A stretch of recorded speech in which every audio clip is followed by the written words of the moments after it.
So it is spring 2015 and I'm living in Shanghai with my parents.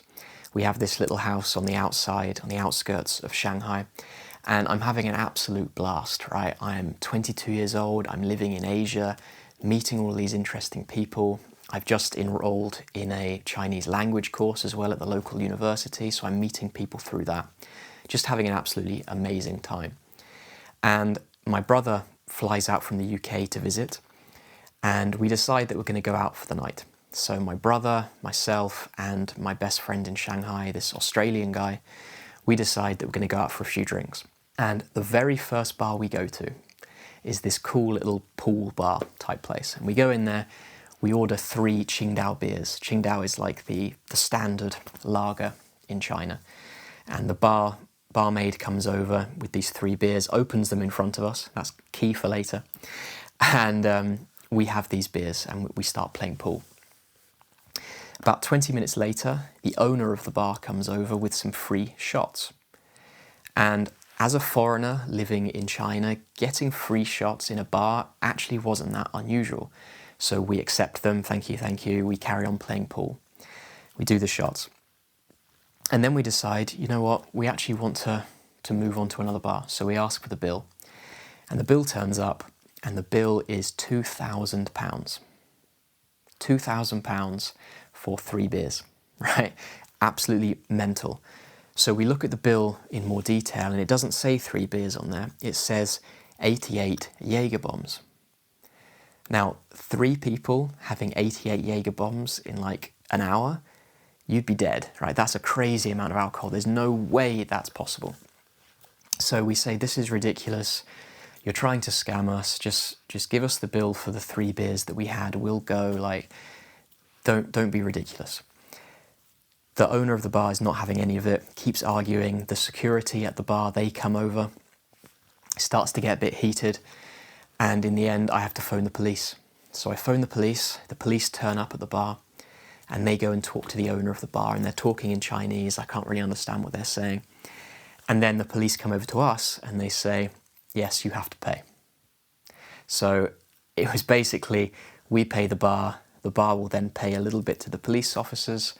That's the way the world works, right? So we haggle on the price. Eventually we get it down to £500 and I pay it. So I paid £500 for 3 beers. One of the most expensive nights out you can possibly have, right? Needless to say, we leave the bar and we're pretty pissed off. So we say, right, we're going to call it a night, that's it. So my Australian friend goes back to his apartment and my brother and I go back to my parents' house and go to bed. For some reason, and I'll explain that a bit later, 7 o'clock, I get out of bed, I walk over to the bedroom window, I open the window, I climb out of my window, and this is 1 story up, so it's about, 12 feet up, something like that. And there's a little roof underneath the window. I climb out of the window and I start falling down this roof, and that's when I wake up, right? I come to my senses and I'm falling down the roof. And below this roof there is a garden and there's like grass and there's also this concrete pavement. And I'm like, well, I have to jump because otherwise I'm going to land on this concrete pavement. So I jump, launch myself off this roof, and my feet land in the grass, but then I sit back and straight into the concrete. My bum goes straight into the concrete. And that is the moment, although I didn't realize it yet, that I actually broke my back in 2 places. Now, you would imagine breaking your back would be extremely painful. You see it in the movies, people screaming in agony. But for me, it wasn't like that. It was more like this numb thud. It was a bit like being winded. It was really strange, but still painful. So I'm laying in the garden, screaming, help, someone help me, but no one hears.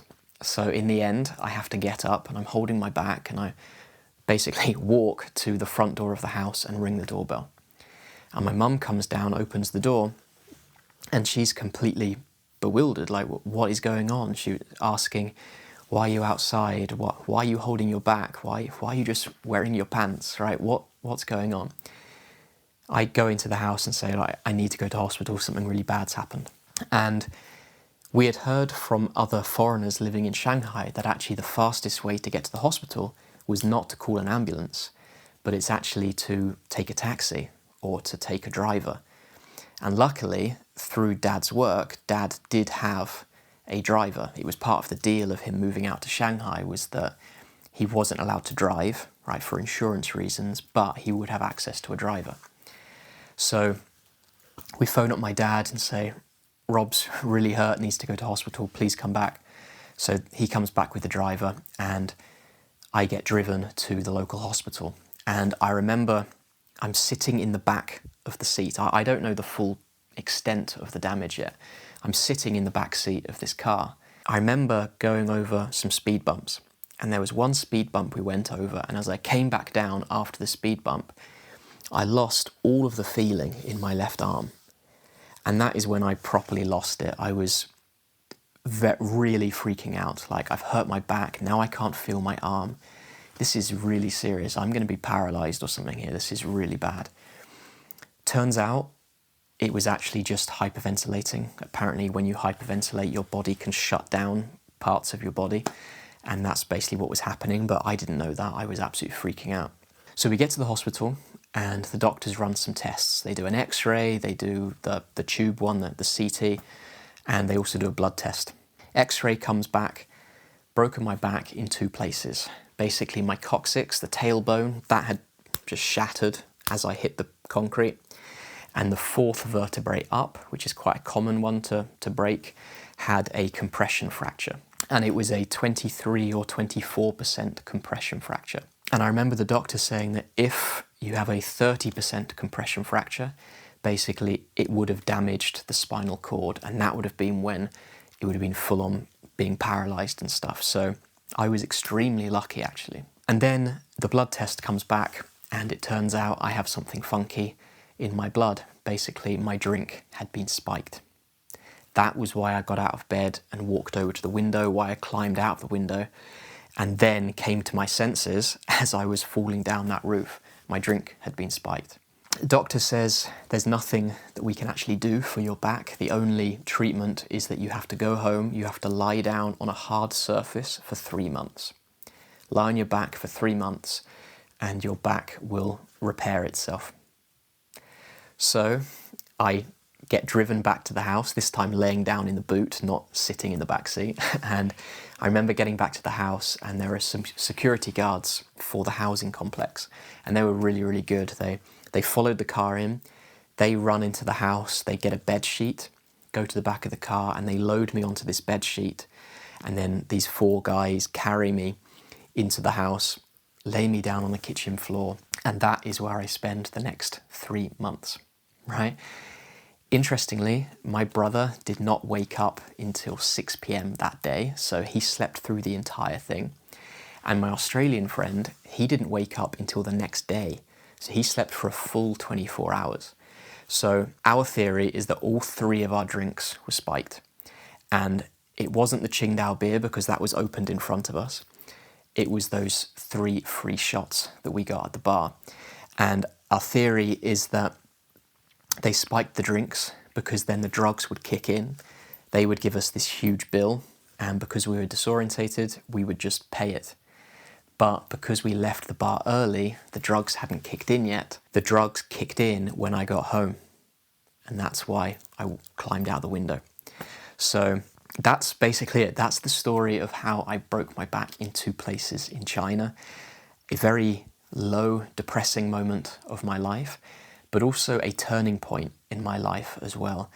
And I learnt so many things from that experience, and I want to share some of those things with you today.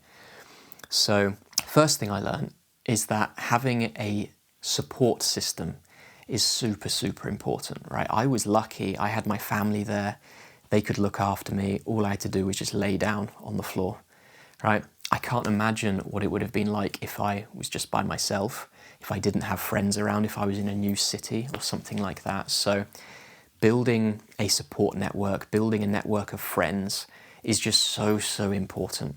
if you think about it, even the bar had a support system, right? They had the security, they had the police even supporting them, right? So just having support is just really important in life, and I learned that from that situation. I also learnt that good things can come from even the worst situations. So breaking my back, lying on the kitchen floor, extremely bad situation, right? But when I was laying down on the floor for those 3 months, I watched a lot of TV shows, and I actually downloaded a dating app on my phone, and I met my wife on the dating app while I was lying down recovering, right? If I hadn't broken my back, I would never have downloaded the app, I would never have crossed paths with my wife. Things would be very, very different now. So no matter how bad the situation might be, you just have to keep going, keep persevering, because even good things can come out of even the worst situations. So just keep persevering. Eventually you will get there. The third thing I learned was that there are some things you can control and some things you can't control, right? I had no idea I was going to break my back that evening. I could not control that. I mean, maybe I shouldn't have had those free shots, but I mean, who's going to say no to free shots? So you can't control what happens. You can control how you respond to what happens. So the doctor said I have to lay down for 3 months on my back and I'll be fine. So I did exactly that. I lay down on my back for 3 months and I was absolutely fine, and touch wood, no problems now at all, completely normal. So you can't control everything that happens, but you can control how you respond to certain situations. And I think that's a really important life lesson for so many different areas in life. And another thing I learnt was that health is super important, right? I was very, very close to being paralyzed. Just in a split second, one night could have completely changed my life. So I'm incredibly fortunate, and health is just super, super important. So prioritizing your physical health, prioritizing your mental health is so important. Get habits, get some sort of fitness routine and really work on that, because physical health, mental health is just super, super important. And this back-breaking incident has taught me that. So I hope you liked my story. I hope you found that interesting and maybe can learn something from the things I learnt. Maybe you can incorporate those teachings without having to go through such an extreme situation. So thank you for watching. It's been an absolute pleasure, and I will see you in the next video.